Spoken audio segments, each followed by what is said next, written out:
folks, good Monday evening to you. How are you, everybody? I am the Dungeon Delver. Welcome to the show. It is good to see you. It is good to be seen by you. I hope you're all having an absolutely fantastic Monday. I'm having a pretty good one. Folks, if you don't know me, if you don't know who I am, if you don't know what I do, I just want you to think of me as the Josh Pate of First Edition Advanced Dungeons & Dragons YouTube live streams. All right? I can do the cadence. I can do the weird head moves. Guys, I told you. I said on Twitter, somebody asked me on Twitter. Anyway, it's good to see you all. Thank you all for being here. Ryan David, good to see you out there in the audience, my friend. How are you?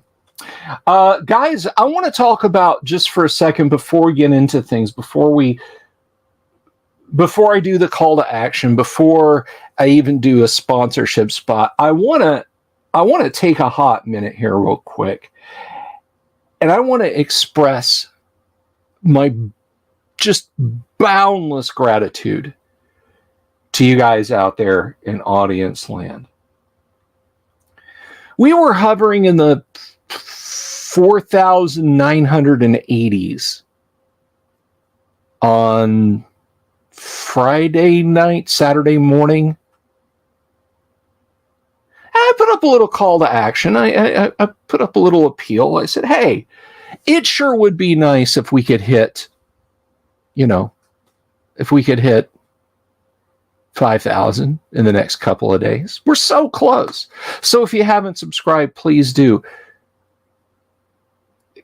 Guys, we've gotten almost 60 subscriptions in just a couple of days, which for me is really, really big numbers. We are now over 5,000, 5,038 subs on the YouTube channel. You guys flatter the hell out of me. Thank you all so very, very, very much. I really, really appreciate it, guys. I have so many of you guys to thank out there on Twitter, on all social media. Look, whether you have been here since 2014 and you have a single-digit subscriber number, or you literally joined tonight, from the bottom of my heart, thank you so much. And I hope that I can do everything possible to earn your subscription. That you click the bell icon for notifications, you click the subscribe button, and it makes a little number go up, and it kind of infinitesimally increases my play. Guys, it means a lot to me. It means a hell of a lot. And I thank you so much. You're saying you want to take some time out of your day to come here and watch a video, to be notified to watch a video. Whether it's a live stream, whether it's an interstitial video, more of those are coming. Regardless of what you do, you come here to do it. And I thank you all so, so, so much. Damien, that sucks. I'm sorry. Rules arguments are never good. So onward and upward. 5,000 is nice. 5,000 is awesome. We're not yet to the thousands and thousands marks. 5,565 will be the thousands and thousands mark since January of this year. But I don't expect that 500 to come easy or soon. So don't think that I think that's going to happen. At the 10,000 mark, if you're new to here, if you're new to the show, if you're wondering, what's over the next horizon, Bill? We're on a tableland now. What is across the next horizon? At 10,000 subscribers, you're going to see some serious stuff, because when this YouTube channel gets 10,000 subscribers, we're going to celebrate it in the most ridiculous way possible. We're going to have an in-person convention. I'm going to find the facilities here in the Orlando area that we can put 8, 10, 12, a dozen, 2 dozen, 3 dozen of you in and play some classic tabletop role-playing games for a weekend. It's going to be a long time before I get another 4,960 some subscribers. I get it. Okay. It's not going to happen tomorrow, but I'm excited about it. Thank you, everyone. I see all your thanks in there. Zachary, Wade, Bob Gnarly, High Grade, Ryan, Connect, Vaughn, Damien, Chin Up, my friend, Chris, all of you. Dungeon Minister, thank you. Thank you so much. Speaking of conventions, guys, first of all, go subscribe to Dungeon Minister's channel. Let's lift him up. Let's get Dungeon Minister up there too. He is a fearless warrior of God. He did not quail. He did not blench. He said, I'm going to do a convention anyway. And he did it, and it looked awesome. Go to his channel and check out his live streams. A small con that from 2,000 miles away looked like it hit it out of the park.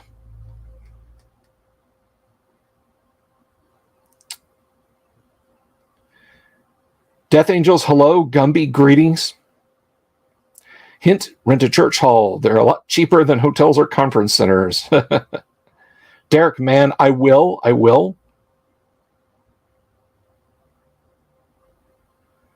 Cooperative Waffles, greetings and felicitations to you. Greetings. Zachary Melvin, how about parting with AFLGS? I mean, yeah. There's going to be all sorts of things, but guys, it is an insanely long way off. I could get the I'm sorry, Mr. Sylvie, there's nothing we can do for you talk before I get another just shy of 5,000 subs. So it's that far away. Death Angels, thank you. Thank you so much for the super. Thank you, Death Angels. I appreciate that. Now, the call to action.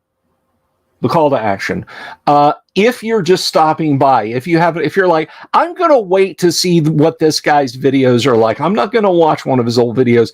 I want to see how this thing performs before I decide to sign a contract by clicking subscribe and the bell icon for notifications. So if you're just coming by and you haven't already done that, please do it. Now is a great time to do it. But regardless of what we do in the future, this live stream is brought to you by our friends at Hellebarde Games. Hellebarde makes the kind of adventures they'd like to play, whether it's for Castles and Crusades, for 5th edition, or for the OSR. Old School is in play at the table with Hellebarde Games, and you can find them on DriveThruRPG or on their website, hellebardegames.com. Now, a cool thing that I offer that is out there for you guys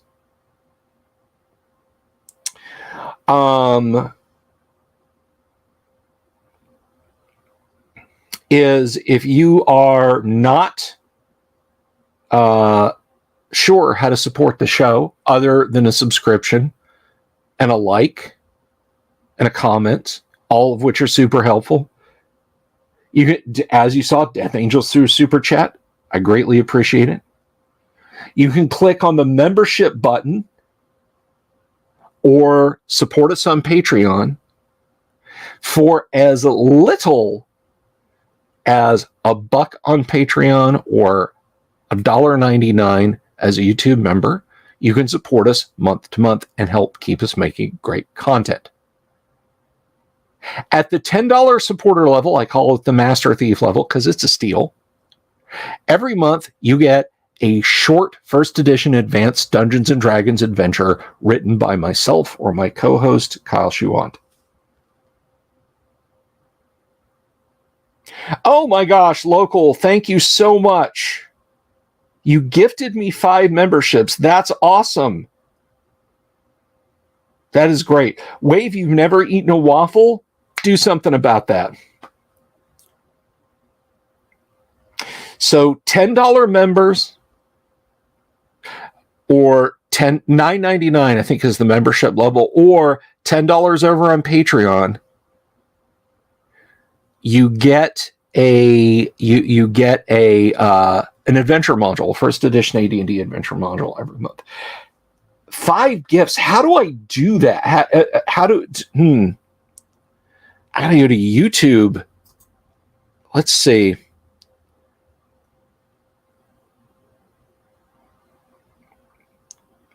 But waffles are great. Strawberry jelly and butter, or peanut butter and jelly. I'll throw them down. I'll eat them just like pancakes. That's disgusting, Gumby. So how do I do this? I've been gifted memberships. Gifted 5 memberships. Let's see. Go over here. Maybe there's something in the live stream.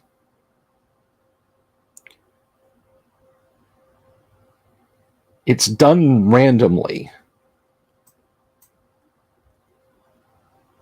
It's done randomly. Okay. Yeah, I don't really see any tools here.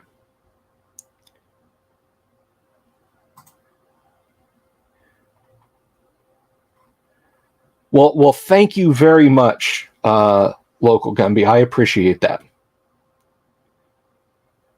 It's in the chat who got it.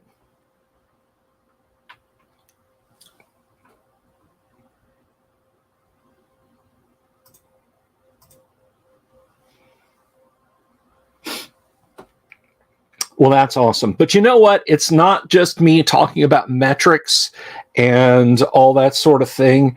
They are assigned randomly. Okay. All right.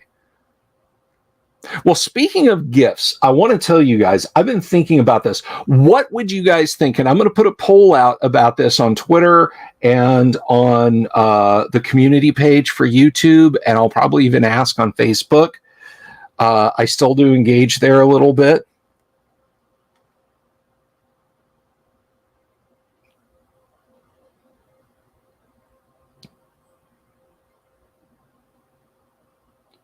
Oh, thank you, Hypercam. Thank you. Hypercam says, I could put this towards registering my Hypercam too, but I get more enjoyment out of catching the stream when I can. Also, grats on 5K. If Watsy drops the ball again in 2024, 10K should be easy as pie. I think so.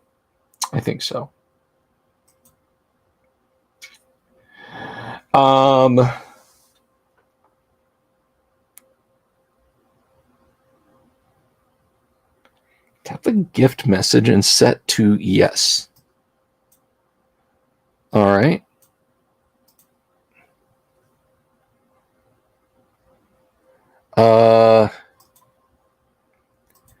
Crap. Gift memberships. Oh no, that's just. Oh, that was not a small amount either. That was very nice. I don't know how any of this works.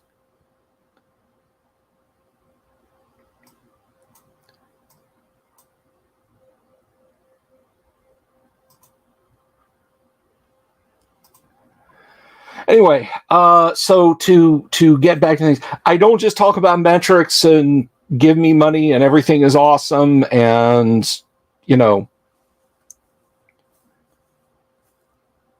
allow gifts to yes, each subscribe. Okay. Let me try and do this.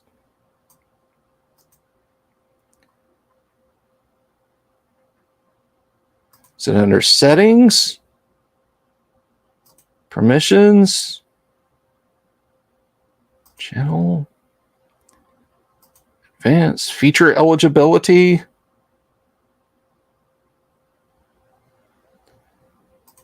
I don't know. I will try and do this. Can't be using a branded account to receive them. Okay, so we don't just talk about give me money and make my metrics go up here. We actually do talk about first edition advanced D&D here on this channel, and we talk about lots of fun stuff. Let's get to RPG news. Here's your RPG news for the day. Happy birthday to Skip Williams, TSR veteran Skip Williams. It's his birthday today. We've actually, a long time ago, we interviewed Skip on the show.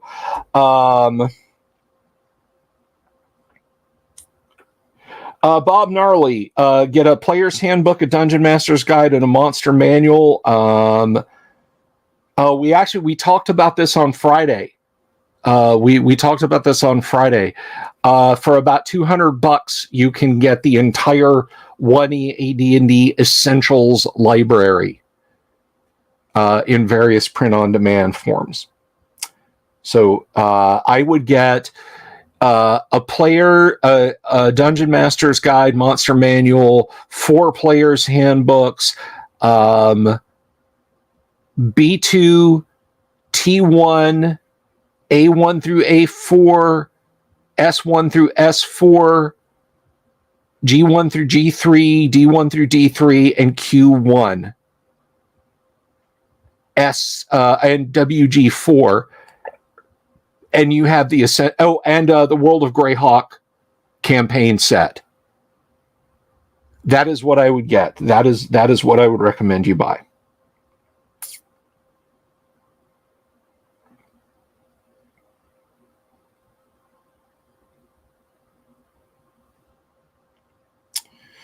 So let me in the chat click the green gift notification. Okay, guys, I'm honestly trying to figure this out.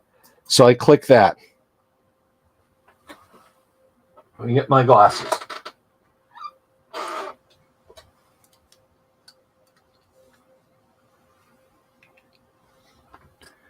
Moving this over here. I didn't know you could do this. So this is... Okay, the only option I have on that is buy gift memberships. That's the only option that I have.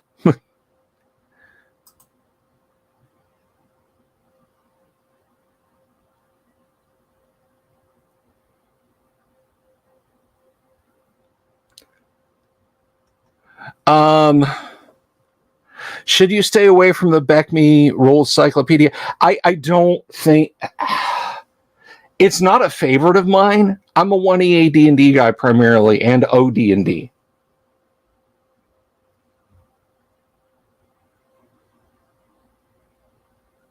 I'm a 1E AD&D guy and OD&D guy.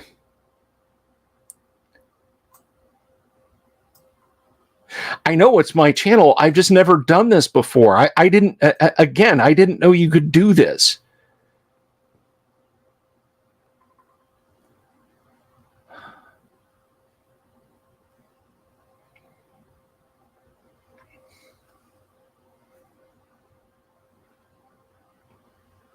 Look, I'll try and figure it out and give away some gift memberships. I'll try and do that.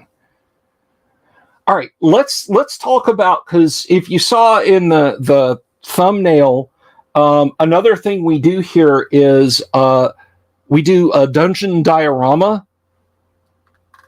We do dungeon diorama miniature Monday. So check this out. Now, I am on record as saying that I have a love-hate relationship with the D&D miniatures from Wizards of the Coast. I think they're really super handy when you need lots of things. And honestly, I think Wizards of the Coast should just keep doing D&D miniatures. I really do. Nobody cares what orc number 26 on the table looks like. Nobody does. Nobody's going to pick it up and say, ooh, what a glorious painting job. Nobody is, dudes. They care about the demon lord, the ogre king, the dragons, the heroes. So D&D miniatures were a great, fantastic way to get those hordes of things for dirt cheap. Now they're like $4 and $5 a piece, so less so. So I wish Wizards of the Coast would go back to making those. But anyway, they actually made tonight's miniature pieces that we're going to look at. And so let's take a look at this. And let's see. We turn that on. There we go. We have Bahamut and Tiamat squaring off. Shit's about to get real outside the Tudor Inn here for Miniature Building Authority. And I have to say, Bahamut looks a lot more shiny than it actually is. It's actually kind of a dull blue silver. Tiamat looks pretty awesome. These are plastic. I'm not afraid of moving them around a little bit. Tiamat looks pretty cool. Honestly, the Bahamut mini, not their best work. But Tiamat's a pretty badass looking mini.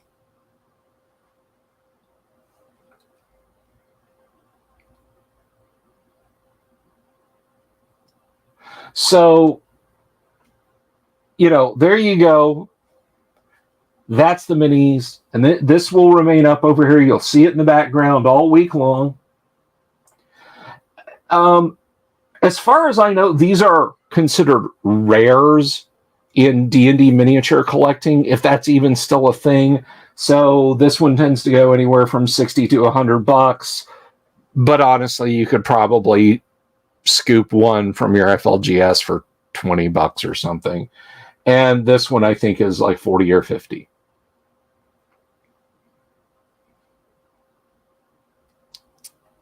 So there you go. So Bahamut and Tiamat. Now, we have some content tonight, and I want to talk to you guys about this. Let's bring up. Oh, I can't believe I don't have that up already. Let's see here. Let's open the Dungeon Master's Guide, because this actually came up on Discord. Someone was asking on Discord about monsters flying by and attacking. And I had asked this question a few years ago, and this dovetails into the matter of timekeeping in combat. Timekeeping in AD&D is important on many levels. Look, I'm not one of those guys that thinks that a week of time in your game universe has to pass between your sessions. If your sessions are a week apart, 7 days passes in real life, 7 days has to pass in game. I don't believe that. Miss Bella Games, how are you?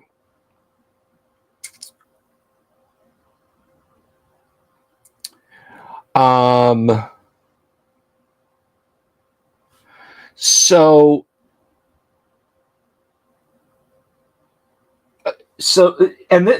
is gonna get into something that's in my opinion. I need those. Why to put those down?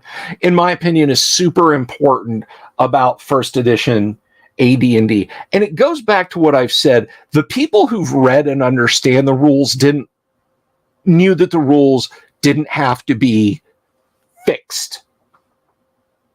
Oh, third edition fixed so much. The rules were broken because Most people didn't read the rules. They assumed they were broken because they were written in High Gygaxian and they didn't understand. And we're going to get into that. The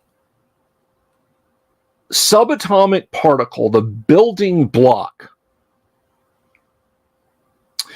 of first edition Advanced Dungeons and Dragons and adventuring in general, is the segment. It's the segment. There's 10 segments in a round. A round is 1 minute long. A segment is 6 seconds long.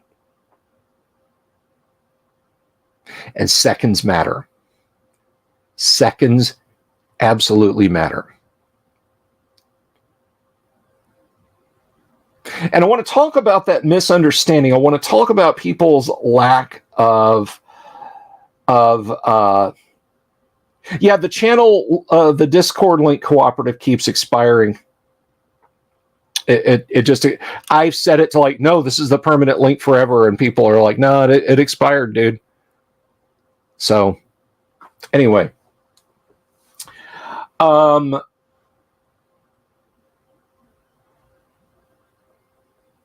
in combat, winning initiative and spellcasting, everybody talks about caster supremacy. Winning initiative as a spellcaster is not a 100% guaranteed winning proposition that you win the combat. And this is where weapon speeds and speed in the game and segments all begin to tie together. The almighty magic user can be stopped with a simple sling, with a thrown rock, with a flask of oil that is a near miss and only inflicts a point of damage. That world-ending spell your 12th level magic user was getting ready to drop, ruined. And this is where timekeeping and this is where segments are so important, guys. Look at your player's handbook. Look at spell casting times. Don't ignore them. They mean something. Because guess what? Spell casting goes on the winner's initiative. Your 3-segment spell, your 3-segment dispel magic from a magic user, it's a 3rd level, 3 segments. Alakazam, I'll make their bless go away. Hold up there, buddy. What'd y'all roll for initiative?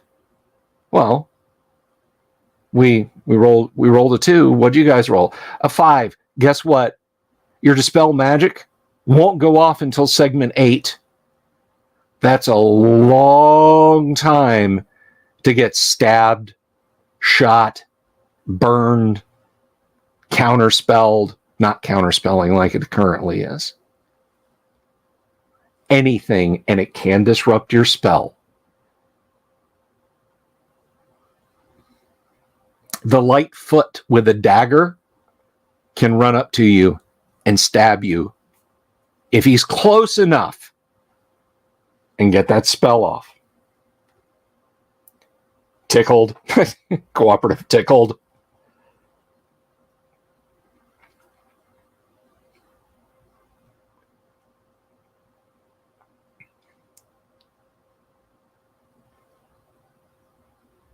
Now we come to a question that came up. Again, this was on the Discord. Someone was asking about flyby attacks. Now we're going to look at a couple of books here. We're going to look at the Dungeon Master's Guide first. And if you got your Dungeon Master's Guide handy, I'm going to, or happy handy.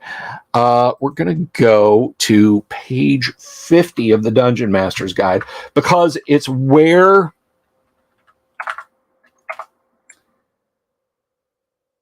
is it page 50? Yeah.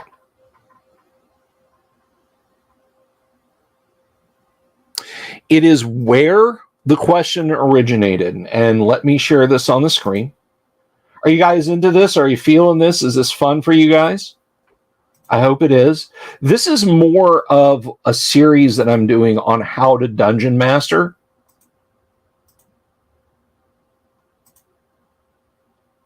So I hope this is helpful. I hope you find this helpful. Speed. Speed. Let's talk about speed.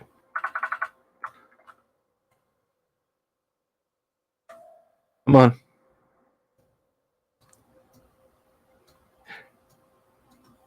Shrink that down a little bit. There we go.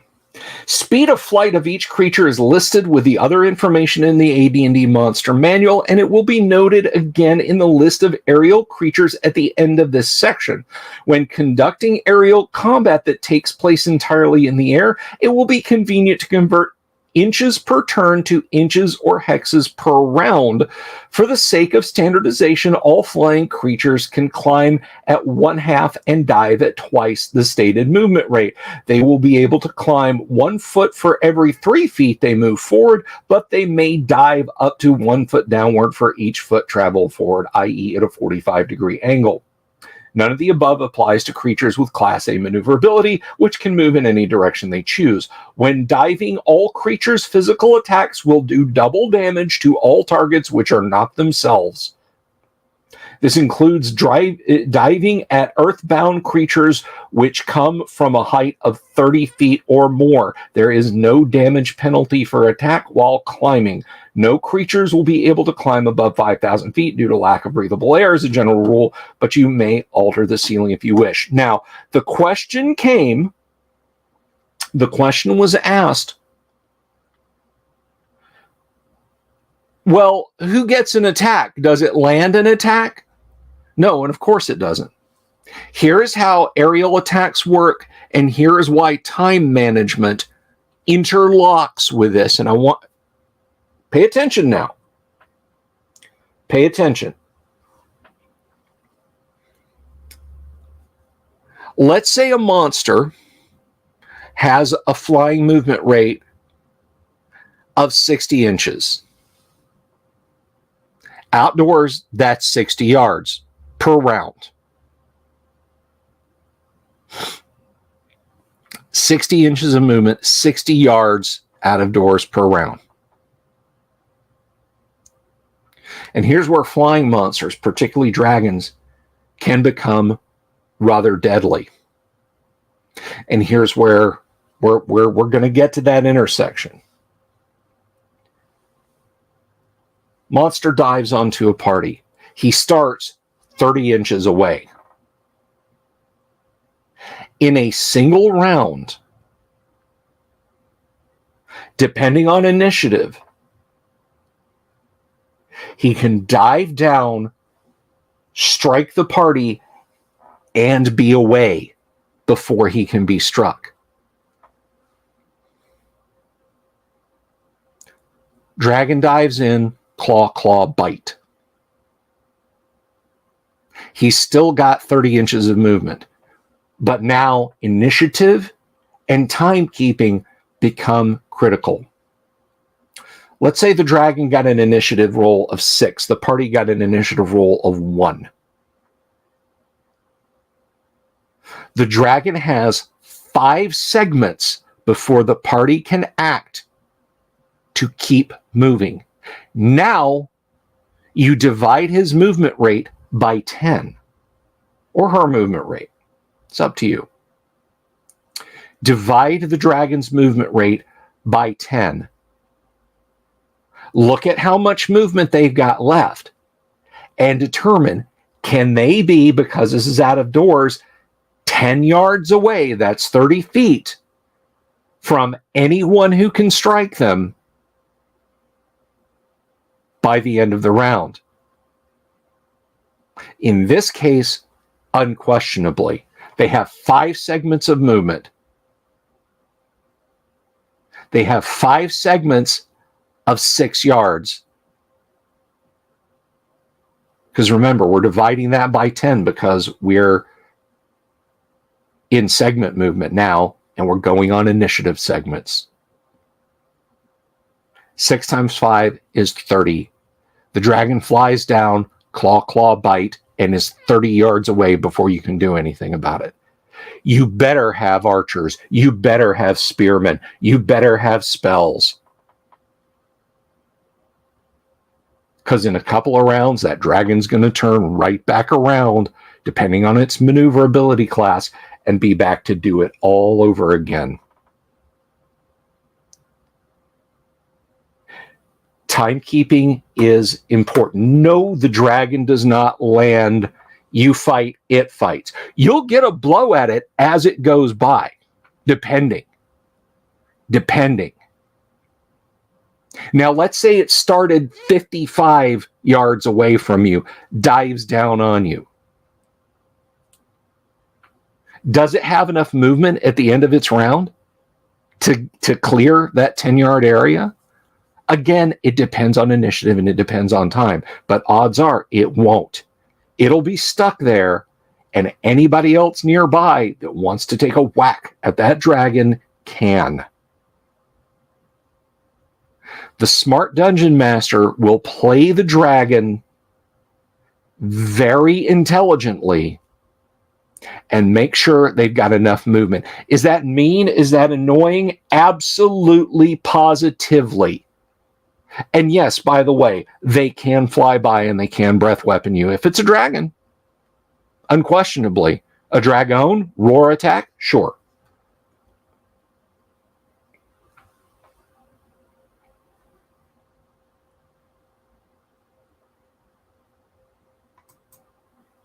But that is why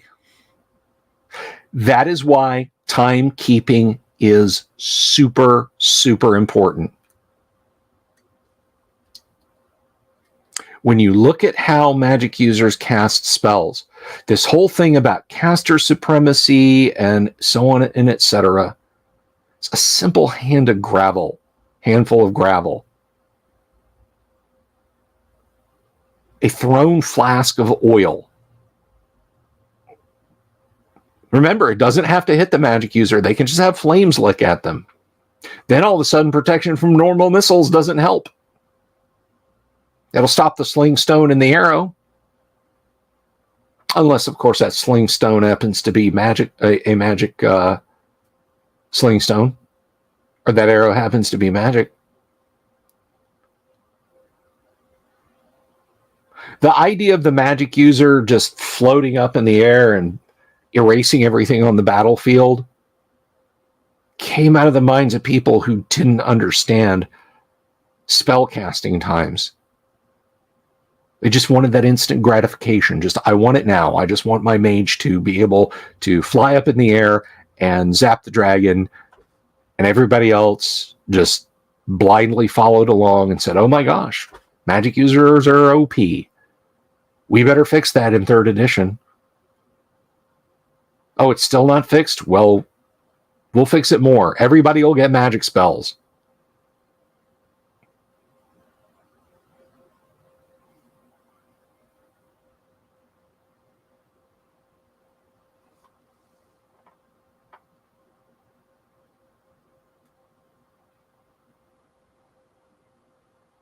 So that's really why you have to keep time in AD&D. Pay attention to segments. Yes, segments. And if you're so inclined, you can get down to quarks and mesons with Unearthed Arcana and its quarter segment and half segment and 10th of a segment casting times for cantrips. I don't believe in a spell that takes a half a second to cast. You might.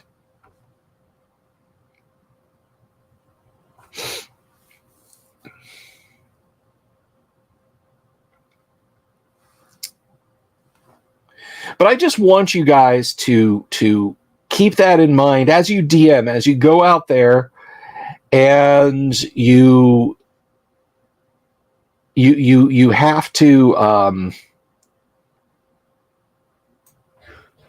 You have to keep time, guys. It's not just about keeping time in the dungeon. It's not just about, oh, Gygaxian equals 1-to-1. No.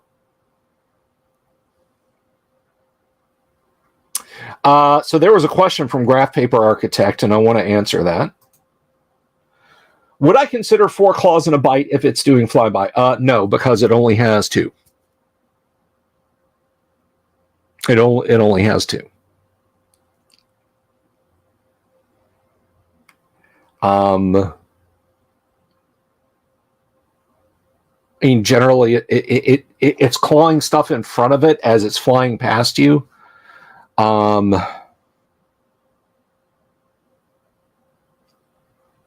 look at it like this. How often have you heard combat stories of...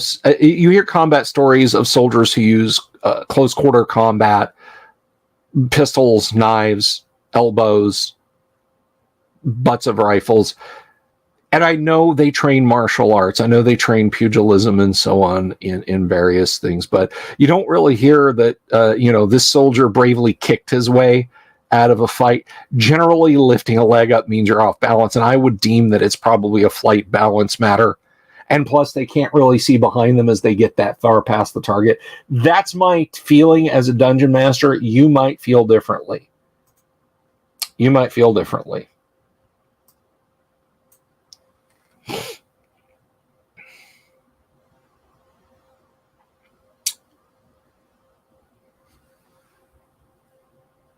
No. I DM dragons by the... Everything I just said, guys, makes a flying creature very deadly. It makes flying creatures... You don't have to invent stuff. This kind of arms race with dragons, where now they have like 780 hit points, but that's okay because characters have hundreds of hit points too nowadays. It's stupid. But it began by understanding not just how dangerous a mere 88 hit point huge ancient red dragon can be. It's 12 hit dice. It's going to breathe on you for 88 points. It's going to claw, bite you for up to 48 points if it wants just you as it's going by. All the while sounding like Richard Boone. Good on you if you got that reference.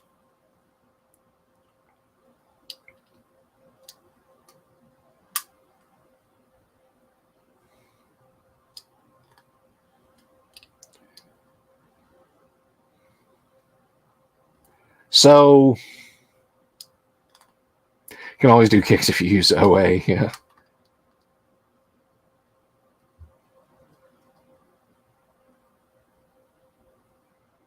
A rock will do some fall damage after a grapple, yeah, and that's very true. So what questions do you guys have for me now? I'm opening the floor to questions. Not that you haven't had some great ones already. Thank you, GPA, very much.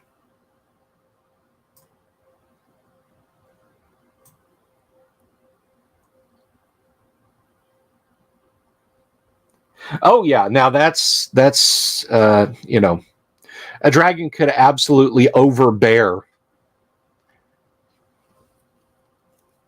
And that's something else that isn't really mentioned under the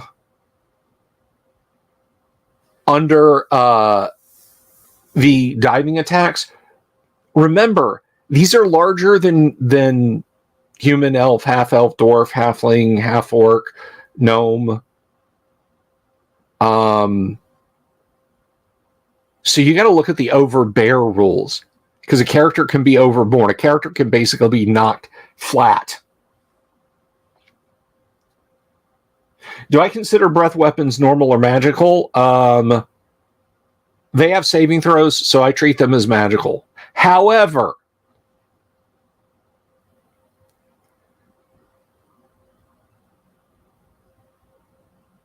I treat them as magical in terms of they can damage creatures that are only damaged by magical attacks. but I do not do the converse. I do not treat them as magical, therefore ineffective against creatures that have magical immunity. In other words, I don't roll, say, a demon fighting a dragon. The dragon's breath is not resisted as magical.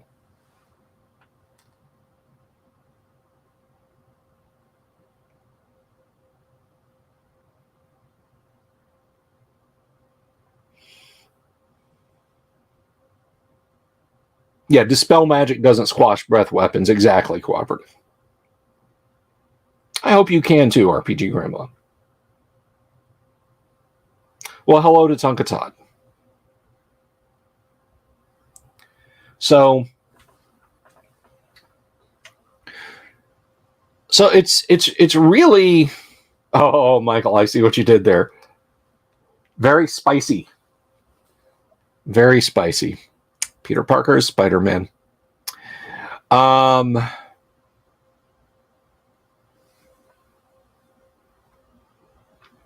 me see. I was kind of talking, and I can't walk and chew gum at the same time. So I want to, let's see, make sure I didn't miss anything because I got graph papers. Let's see. Yeah, I got graph papers. Question.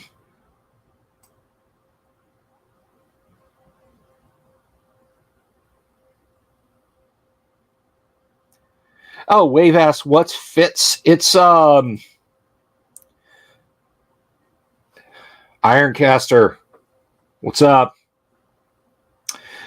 Fitz is Fight in the Skies. It's basically, it's Dawn Patrol. It's like advanced Dawn Patrol.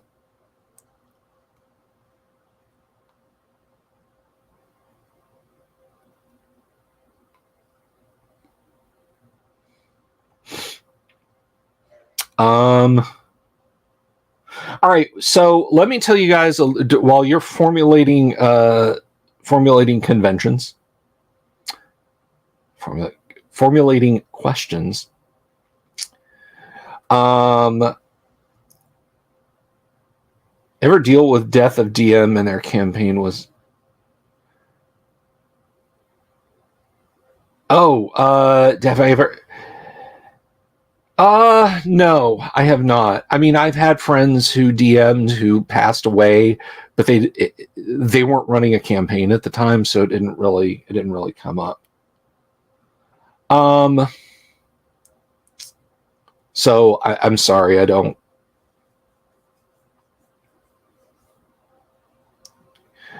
Where was I?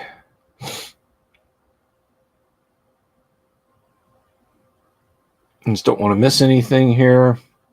All right. While you guys are formulating more questions, let me tell you about what's going on in the week. Tomorrow we are back. We are swinging back into action with first edition Advanced Dungeons and Dragons. The mighty round table will convene again. So we will have we will have our AD&D, our Tuesday AD&D group will be in the house, and we'll be doing that. And then Wednesday's up in the air. I got to get back to you guys on Wednesday. Thursday, we are having a guest on Thursday. That's right. Let me pull up my notes here because I want to make sure I've got all the names right. But you guys remember when Uggy was here with Matt, and they talked about his adventure creating notebook project that they're doing. Well, guess what? They're going to be back. That's right. They're going to be back. RPG Stories is going to be here. Aggie's going to be here. We're going to be talking about their 101 battle maps, which is nice. I mean, these are nice. This is not just for VTT, guys. You can print these out and use them right on your tabletop. They're not just for VTT. And another one, which is very cool, because I have many questions about this, 3D world builder for virtual tabletop. It's like a Dwarven Forge kind of thing going on the tabletop. And I'm hype about that because I have questions. So we're going to be talking to them on Thursday, and then on Friday, I don't know if we're going to Gamma World on Friday because Yang is still going to be out for one more day. So if not, I will be here for you guys. So cooperative though, so that's basically that's the week out. That's the week in front of us.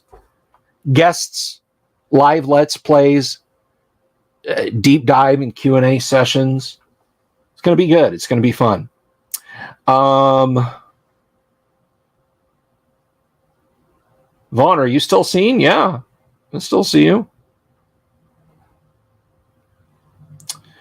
Let me see.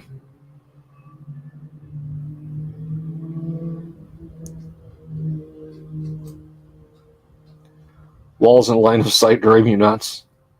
It is a good week of content. Thank you, Thorbrand. No, somebody was asking and it got scrolled up.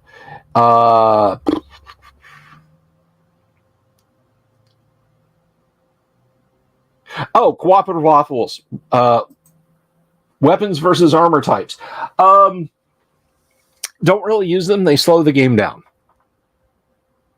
Tried to use them for a while. Found that it slowed the game down. Gary didn't use them. You can use them. You can absolutely use them. Gary didn't use them. They were kind of a pain in the butt. So you may or may not want to. But I'll leave it up to you guys.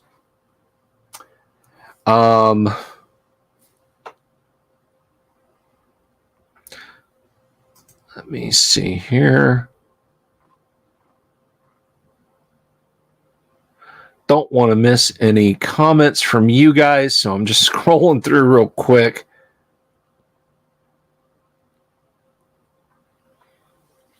Aggie will be here on the stream on Thursday for their Kickstarter, 101 battle maps, and their early access 3D world builder virtual tabletop RPG stories. That's all happening Friday. Have to use weapons against armor type instead of AC. Have to use? No, I don't have to.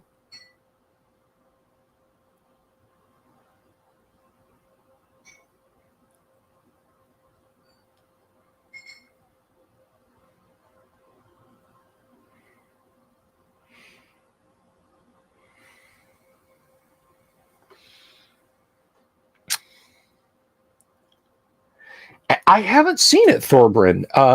There's a lot of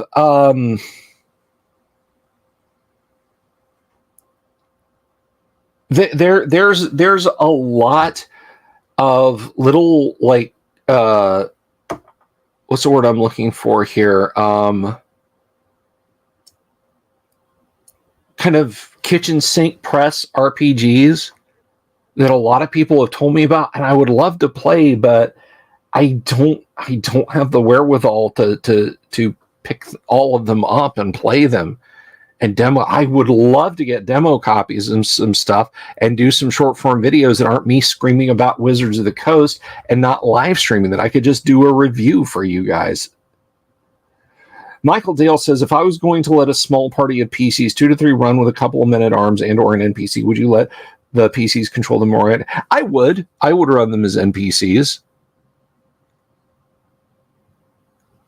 Or I would very closely monitor it. I would tell them like, hey, it's time for them to make a morale check. No, they're not going to stick around. Yes, the men-at-arms would be.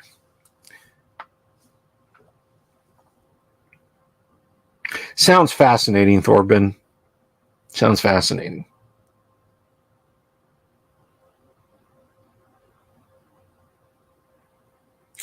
We went stuck all night till 2 to 3 a.m. to resolve weapon speed and weapon versus armor type. Is weapon considered magical versus resistance? It was fun, but it was a debate from hell. Yeah, that sounds like the opposite of fun. Anything that slows down AD&D, AD&D is basically like the AIM-9 Sidewinder, like the first model Sidewinder. It's not complex. It's literally like, let's take a 3-inch rocket and put a thing that only sees heat on the end of it. Yeah. And that's just what they went with. And they've just, they've just improved the thing that sees heat. But otherwise, what else do you need, right? Miles Morale. I see what you did there. Miniature table saw the armor instead of... Yeah. I just don't use it, guys. I just don't. The real question is, who out there uses I can't remember what it is. There's a weapon in the player's handbook. It's a pole arm. Let me see here. I may have to look for...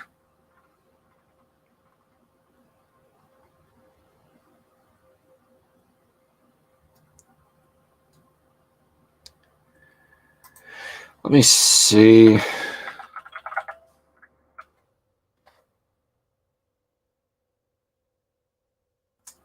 So some weapons are capable, the Ranseur, the Spetum.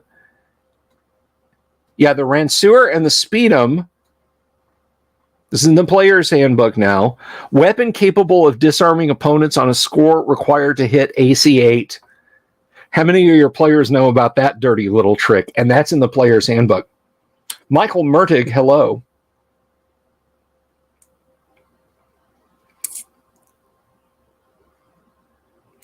Most of the hirelings I used to make him were a foul bunch. The minute it looked like the party might get a TPK, they would start editing. And why not collecting? Why not? I mean, these are professional adventurers. These are like guys who were cut from the town guard for budgetary considerations. When they said we're going to go into a cave and retrieve some gold, they're like, oh, we're going to watch over you guys while you chisel a vein out and bring the ore back to town. Not this. This is nuts. Now you guys are fighting these little lizard dog men. Holy crap. And they just keep coming. And that guy who hired us is down. Oh, man. Of course they're going to want to get the hell out of Dodge.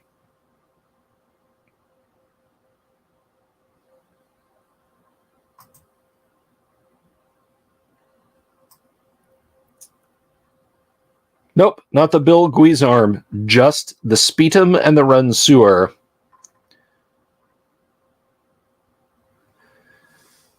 The Bardiche, Bec de Corbin, Bill Guizarm, Fauchard Fork, Military Fork, Glaive, Guizarm, Vols, Halberd, Lucerne Hammer, Lance, Ranseur, All Pike, Spetum, and Spear, of course.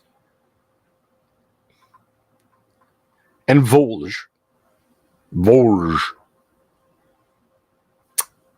All types of polearm. I asked Gary once, I said, yeah,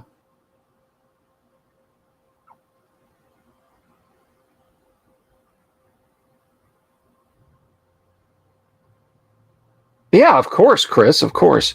Thought on the survival guidebooks. They're very nice. They can hold 2 jumbo drinks and a bowl of dip or a small bowl of chips, each one of them. You can carry stuff right out to your gaming table on those. Very useful books. Thorben, when my players are rolling up stats for characters, do I let players re-roll the stats if they seriously rolled horribly? I mean, if they can't be anything, like nothing above an 8, then yeah, I will absolutely let them. You know, if they were looking good for Paladinhood and then got a 4 that they have to put somewhere, Sorry, you know, you had a fall as a child.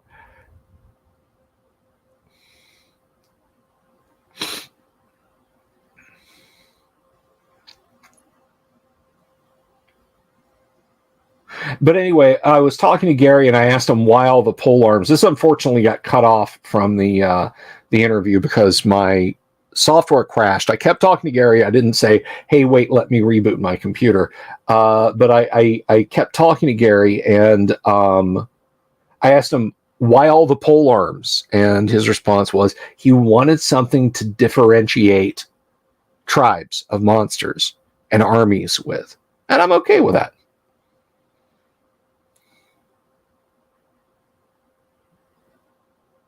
You know, it's funny. The people who scream and yell about how horrible AD&D was for limiting options are the first ones who look at all of the pole arms and say that's stupid. Just use a halberd and a spear, and that's it. That's all you get.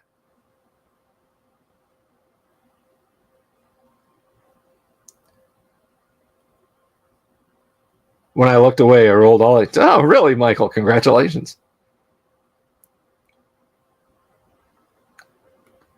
Ah, good point, cooperative. Yes, they can hold down the corners of a gaming mat quite nicely.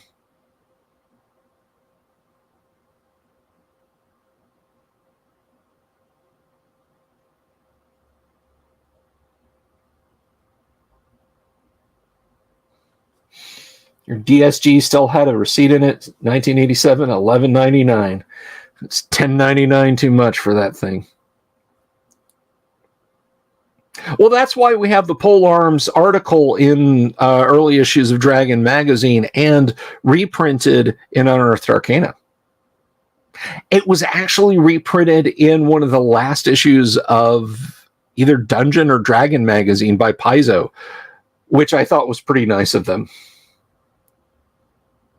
Yeah, I mean, nowadays, $10 only gets you like a crappy adventure module written by some weirdo YouTuber.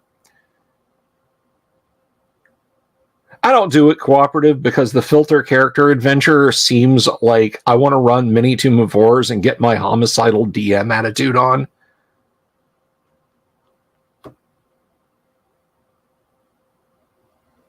But, Vaughn, AD&D is an avatar-based game. It's not a skills and powers game.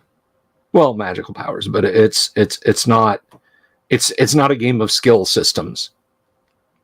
Things like hunting, fishing, climbing, that's climbing rope, climbing a tree, climbing even a cliffside, swimming, horseback riding, what berries to eat and what berries not to eat, building a fire, fixing the roof of your lean-to, all that they're assumed. They're things that, you know, you can do.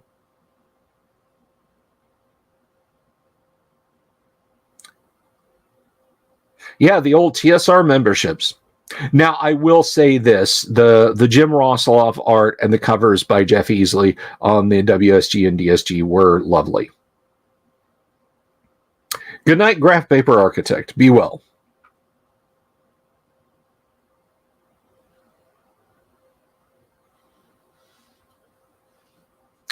I don't use ability checks, Vaughn, if I can ever help it.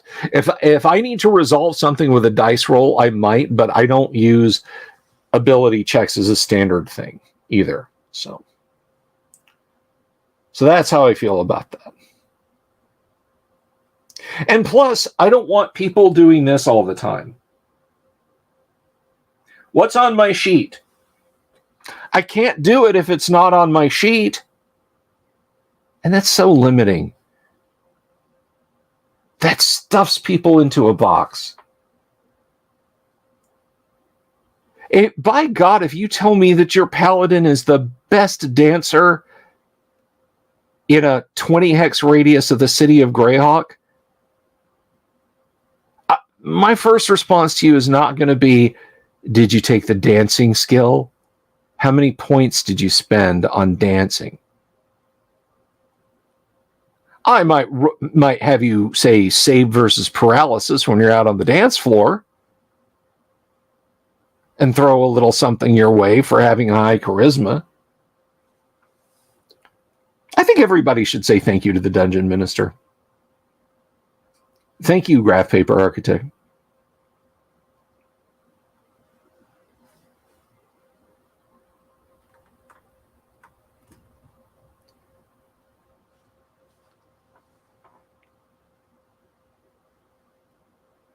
Ability checks were our tables to attempt to make use of the D30 die.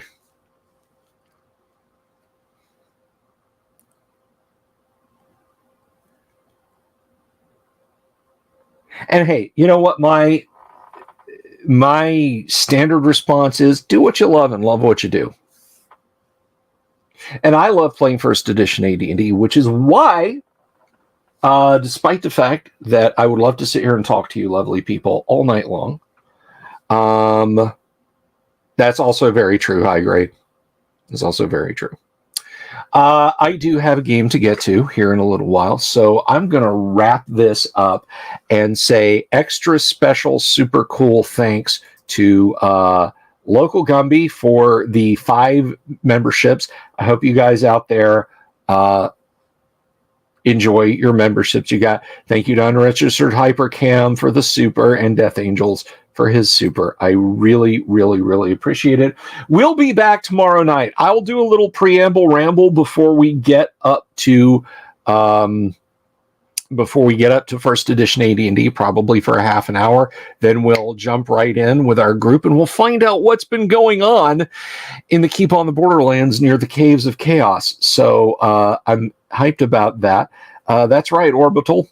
We are up to, let's take one last look at that before we dip out of here. And folks, again, if you're just stopping by and you are not subscribed, please do consider clicking the subscribe button. Click the bell icon for notifications. It's super duper helpful. Let's see. Come on. It's taking its own sweet time to draw in the data here. All right, I'll refresh you again. Come on. Well, here, I'll view analytics. What will that do? Oh, we're 5037. I guess somebody took a look and decided they didn't like it. That's okay. Those things happen. But still, I can't complain. And I can but thank you all from the bottom of my heart.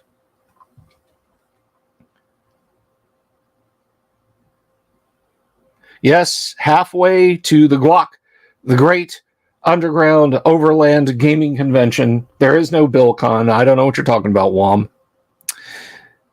But until then, until we get there, boys and girls, ladies and gentlemen, Damen and Herren, I would like to say thank you all very much.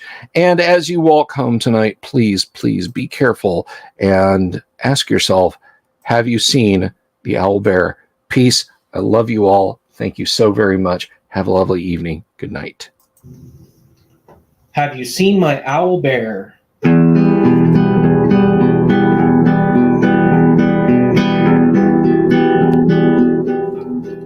Here's to all the weirdos everywhere in the woods and in the air. Have you seen my owl bear? Should I shave off all my hair?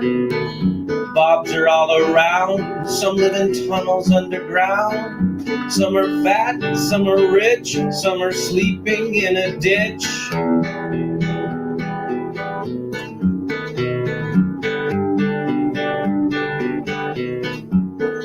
Can you ride a crooked horse without a saddle way off course?